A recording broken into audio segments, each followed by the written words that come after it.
محرم ہے، اور ماہ محرم کی 8ویں تاریخ کو آج مرحوم مرغوب صاحب کے یہاں پر ایک مجلس منعقد ہو رہی ہے۔ ہندوستان کے مشہور شاعر حسین جان سٹی حضرت عباس کی شان میں کچھ کلام پڑھ رہے ہیں، آئیے سنواتے ہیں کیا ہے۔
جب سوال میٹنگ ہوتی ہے، جب کسی کو عہدہ دیا جاتا ہے کوئی تو اس کی میٹنگ ہوتی ہے، باقاعدہ 4 آدمی مل کے میٹنگ کرتے ہیں، اسے کیا بنایا جائے، اسے کیا بنایا جائے، اسے کیا بنایا جائے۔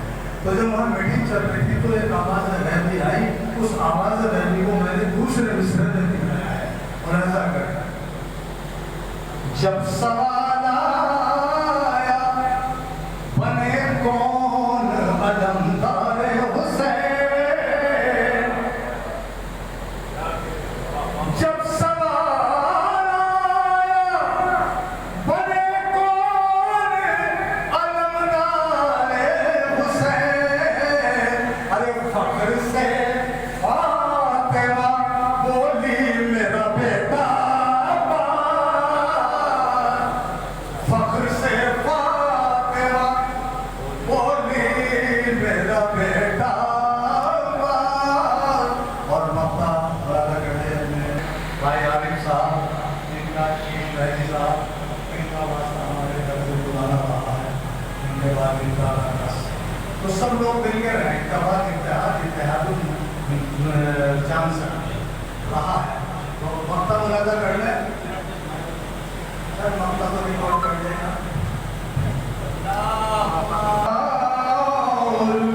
شجاعت کا صحیفہ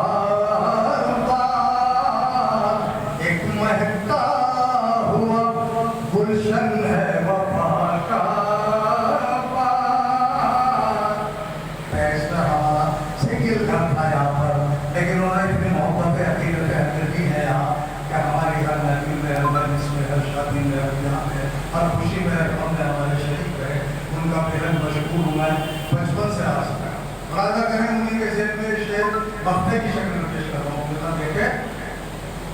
کہ یہ ہنسی تیرا تو تیرا اپنا ہے، الگ بات ہے یہ ہنسی تو تیرا اپنا ہے، الگ بات ہے یہ ہنسی تو تیرا اپنا ہے، الگ بات ہے یہ ہندو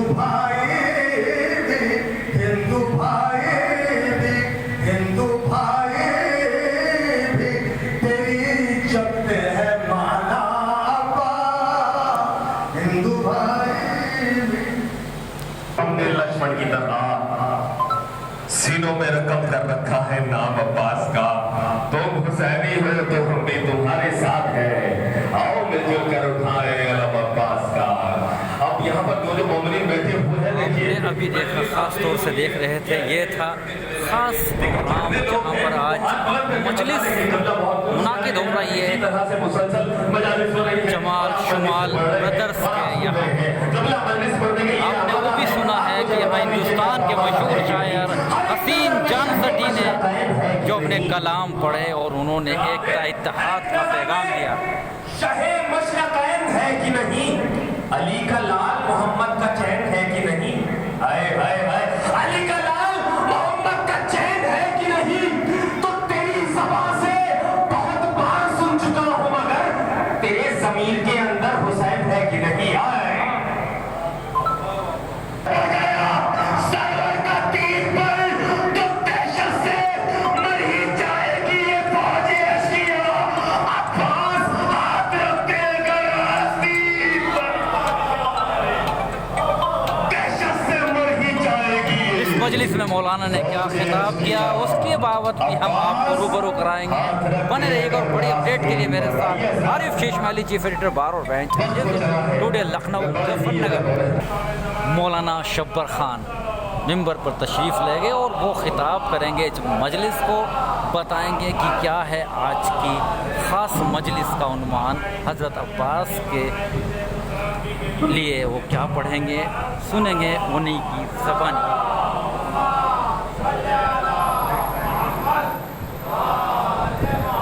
مولانا باول الثقلین محبوب رب المشرقین جد الحسن والحسین ابی القاسم محمد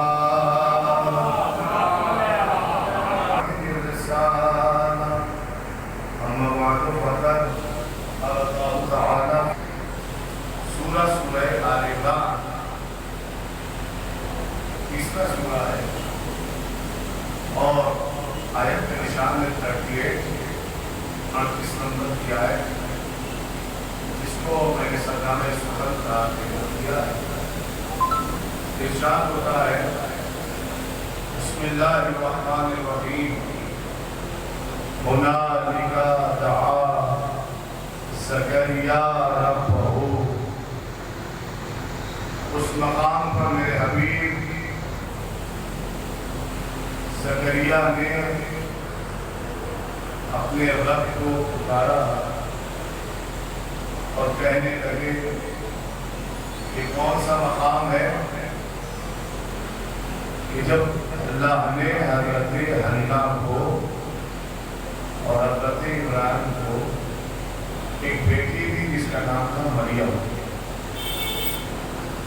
اور اللہ نے فیصلہ کیا کہ اس بیٹی کی پرورش اور بیٹی کی کفالت حضرت زکریا کریں. حضرت زکریا نے جناب مریم کو 9 سال تک پالا. پھر حضرت زکریا کے دل میں اولاد کی خواہش پیدا ہوئی. انہوں نے اللہ سے دعا کی، وہ دعائیں پروردگار کر آپ تک پہنچ گئی تو مجلس کا آغاز ہوتا ہے. دعا کی انہوں نے، قالا رب اپنی، میرے اللہ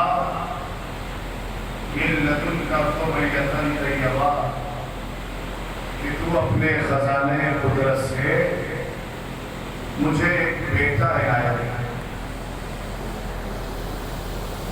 اور کہتے ہیں انکا سمیع الدعاء، پوری دعاؤں کا سننے والا ہے۔ یہ بارش کا حضرت زکریا کے دل میں اٹھی جب حضرت مریم کو پا چکے تب، جب حضرت عیسیٰ کو پروان چڑھا چکے تب، اور ہمارا عیسیٰ کے جناب عیسیٰ کے پالنے والا ہے کہ دو معصوموں کو پالنے والے کو زکریا کہتے ہیں۔ مریم جیسی معصومہ کو پالا، عیسیٰ جیسے صاحب کتاب نبی کو پالا، اس کے باوجود بھی بیٹے کی تمنا دل میں ہے اور دعا کر رہے ہیں میرے معبود مجھے بیٹا دے، میرے معبود مجھے بیٹا دے۔ اب قرآن کہتا ہے فَنَادَتْهُ الْمَلَائِكَةُ وَهُوَ قَائِمٌ يُصَلِّي فِي الْمِحْرَابِ، اور جیسے ہی دعا ختم ہوئی آئے فرشتے اور کہتے ہیں کہ زکریا مبارک ہو، ان اللہ یبشرک بیحییٰ، تمہیں اللہ یحییٰ کی بشارت دے رہا ہے۔ رکوع کے عالم میں تھے، سبحان ربی العظیم و بحمدہ کہہ رہے تھے اور رکوع کر رہے تھے اور اللہ کی عبادت میں مشغول تھے۔ آئے جبرائیل کہ اللہ نے دعا قبول کر لی ہے، مبارک ہو، تمہیں یحییٰ ملے گا۔ میں اللہ سے سوال کروں گا میرے معبود ابھی تیرا نبی نماز پڑھ رہا ہے، انتظار کر لے کہ جب رکوع ختم ہو جائے تب بشارت دے دینا، جب عبادت ختم ہو جائے تب بشارت دے دینا۔ آواز پروردگار آئے گی نہیں، ہم معصوم کا مرتبہ سمجھانا چاہتے ہیں کہ دنیا دیکھے کہ معصوم اور غیر معصوم میں فرق کیا ہے۔ بھائی معصوم کو حالت نماز میں اس سے خوشخبری سنا کر یہ بتایا کہ معصوم ایک وقت میں دو کام کر سکتا ہے، رکوع بھی کر سکتا ہے اور حالت رکوع میں زکات کے طور پر انگوٹھی بھی دے سکتا ہے۔ تو وہ مجبور ہے جو ایک وقت میں ایک کام کرے، لیکن جو معصوم مختار ہے وہ ایک وقت میں دو کام کرے گا۔ اور ہماری صاحب بیٹا مانگ رہے ہیں، اللہ نے بیٹا دے دیا۔ اب سوال یہ ہے کہ جناب زکریا دو معصوموں کو پالنے کے بعد بیٹے کی خواہش کیوں؟ دو عصمت کے مالکوں کو پالنے کے بعد مانگا، اللہ کے کرنے کو بچانے کے لیے مانگا نا۔ تب یہ دلیل بنی کہ جب بھی نبی بیٹا مانگے، جب بھی معصوم بیٹا مانگے تو اپنے بڑھاپے کے سہارے کے لیے نہیں مانگتا، اپنے لیے سہارا نہیں مانگتا، بلکہ وہ اللہ کے کلمے کو بچانے کے لیے مانگتا ہے۔ ارے یقین نہ آئے تو سلسلہ ملاؤ، بھائی زکریا نے یحییٰ کو مانگا عیسیٰ کے لیے، موسیٰ نے ہارون کو مانگا اور فرمائے ہارون آئے موسیٰ کے لیے، اللہ نے علی کو بھیجا مصطفیٰ کے لیے، عباس کو اتارا حسین ابن علی کے لیے۔ آپ اچھے ہو گئے تو میں گفتگو کا قافلہ آگے بڑھا دیتا ہوں۔ دو معصوم بیٹوں کو پالنے کے بعد پھر دعا کر رہے زکریا دے میرے معبود ساری دنیا کو رزق بانٹنے والا مولا، ساری دنیا کو موت و حیات دینے والا مولا، ساری دنیا کا مقدر سنوارنے والا مولا، جو اپنے بذات ہی خود جو جناب امیر ہے، مولائے غدیر ہے، قطب الاقطاب ہے، حبیب الاحباب ہے، مواضع حرب السلم ہے، باب مدینۃ العلم ہے، مجھے احساس ہونے دے کہ میں جان سے پڑھ رہا ہوں۔ میں نے آج سے 8 سال پہلے جمعہ محلے تو یہ تھے آپ سن رہے ہیں مولانا شبر صاحب کو جو بیان کر رہے ہیں محرم کی 8ویں مجلس پر 8ویں دیکھیں سن سکتے ہیں یہ حبیب الاحباب دعا مانگ رہے ہیں، یہ حضرت عباس کی اہمیت ان کے کردار کو بیان کر رہے ہیں۔ دعا ہے یہ مرد میدان کی دعا ہے۔ دعا کیا ہے میرے معبود؟ علم تو نے کسی اور کے گھر میں نہیں اتارا، بنو ہاشم میں اتارا ہے میرے معبود۔ اسے کبھی حمزہ نے اٹھایا، کبھی علی نے اٹھایا، اب اس علم کا علم بردار بھیج، یعنی عباس دے، عباس دے۔ میں ہاتھوں کو جوڑوں سرکار، آپ کے پاس اللہ نے ایسے بیٹے دیے، نہ آپ سے پہلے کسی کو ملے نہ آپ کے بعد کسی کو ملے